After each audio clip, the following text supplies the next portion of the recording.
میرے عزیزو، جو پڑھنا ہے پڑھو، جو کرنا ہے کرو، جدھر جانا ہے جاؤ۔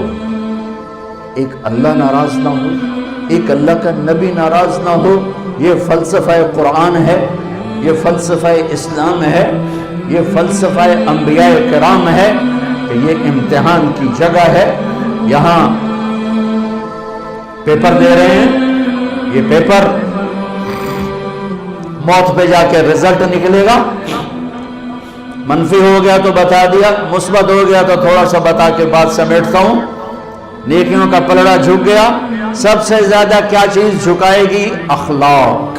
سب سے زیادہ کیا چیز جھکائے گی؟ اخلاق۔ زبان کا میٹھا بول، الفت بھرا بول، جھوٹ سے بچو، غیبت سے بچو، گالی سے بچو، الزام تراشی سے بچو، بہتان سے بچو، ہیرا پھیری سے بچو۔ اپنے اندر اور باہر کو خوبصورت بنایا اور یوں ہوا، اعلان ہوا کامیاب، پیپر ہاتھ میں آیا، ہائے مقرؤ کتابیہ، یہ دیکھو میں پاس ہو گئی، یہ دیکھو میں پاس ہو گئی، یہ دیکھو میں پاس ہو گیا۔ اب ایک دم ایک تبدیلی آئے گی، ایک تبدیلی آئے گی۔ میں گیا اپنے قد کے ساتھ، آپ گئے 5 فٹ، 5.25، 5.5، پونے 6، 6، 6.25، 4.5۔ جب اعلان ہوگا کامیاب ہو گیا تو لگیں گے جنت کے جوڑے پہناؤ، تو اب جنت کا جوڑا 5 فٹ کا نہیں ہے، جنتی 130 فٹ کی ہائٹ کے اللہ نے رکھی، 130 فٹ لمبا قد ہوگا۔ اللہ نے حضرت آدم کو پیدا کیا 130 فٹ، اماں حوا کو پیدا کیا 130 فٹ۔ یہ بات تو سارے مجمع کو شاید معلوم ہوگی کہ یوسف علیہ السلام سب سے خوبصورت بنائے گئے، یہ بات شاید کم معلوم ہو کہ عورتوں میں سب سے خوبصورت حضرت حوا کو اللہ نے پیدا کیا، سب سے حسین حوا۔ دونوں اماں ابا 130 فٹ کی ہائٹ ہے۔ یہ تو پھر ہم گھستے گھستے گھستے گھستے ٹائم اور زمانے کی گردش یہ گھٹاتے گھٹاتے گھٹاتے ہمیں یہاں لائی ہے۔ اصل قد 130 فٹ ہے، یہی واپس چلا جائے۔ جب اعلان ہوگا نا کامیاب ہو گئی، کامیاب ہو گیا، چند دن کا روزہ رکھ لو، چند دن کا روزہ ہے، چند صبح ہیں، چند شامیں ہیں، بیت جانی ہے۔ خوبصورتی کے ساتھ بتاؤ گے تو آج اس کا صلہ کیا مل رہا ہے؟ اللہ کہے گا جنت کا جوڑا، تو اس کا یہ آپ نے دیکھا کرین میں سے ڈنڈا نکلتا ہے یوں ایسے، تو ایک دم اس کا قد یوں جائے گا اور 130 فٹ کی ہائٹ پہ جا کر یہ فکس ہو جائے گا۔ پھر اللہ اسے جنت کے 100 جوڑے پہنائے گا، پہنے گی پہنائے گا، پہنے گی پہنائے گا، اور پورے جسم سے بال غائب ہو جائیں، صرف سر کے بال، بھووں کے بال، پلکوں کے بال، ہلکی مونچھیں، اور باقی سارا جسم شیشہ، اور 100 جوڑے، اور جوڑے لا کے ہیکے کر کے توڑے اتے پاوے گا۔ ایک امر آئے گا تم دیکھو گے تو 100 جوڑے پہن چکے ہو گے، چونکہ 100 جوڑے خود پامنے پائے گئے تو موڈے تے رہ گئے نا پا کے۔ تو لہٰذا ہر کامیاب عورت، کامیاب مرد، ایک امر آئے گا، ایک بجلی کوندے گی، چمکے گی، اور 100 جوڑے ہوں گے، عورت کے مرد کے سر پہ تاج ہوگا، اور ایمان والی عورت کے سر کے بال سر کی چوٹی سے اتریں گے اور پاؤں کی ایڑیوں کا بوسہ لیں گے۔ اتنے لمبے اللہ تعالیٰ بال نصیب فرمائے گا۔ اگر ایک بال توڑ کے یہاں رکھ دو لاہور یونیورسٹی میں تو زمین سے لے کر آسمان تک خوشبو پھیل جائے گی، روشنی پھیل جائے گی۔ اللہ ایسا حسن عطا فرمائے گا، جوانی دے گا، بڑھاپا مر گیا، صحت دے گا، بیماری مر گئی، زندگی دے گا، موت مر گئی، نعمتیں دے گا، فقر و فاقہ مر گیا، محبتیں دے گا، لڑائیاں ختم ہو گئیں، کھانا پینا دے گا، پیشاب پخانا ختم ہو گیا، کھائے گا کوئی پاخانہ نہیں، پیے گا کوئی پیشاب نہیں ہے، پاک پاکیزہ، نہ تھو نہ بلغم، نہ نیند نہ اونگ، نہ تھکن نہ تھکاوٹ، نہ عمر کے گزرنے کا کوئی۔ 5 نبیوں کی صفتیں، آدم علیہ السلام کا قد، یوسف علیہ السلام کی خوبصورتی،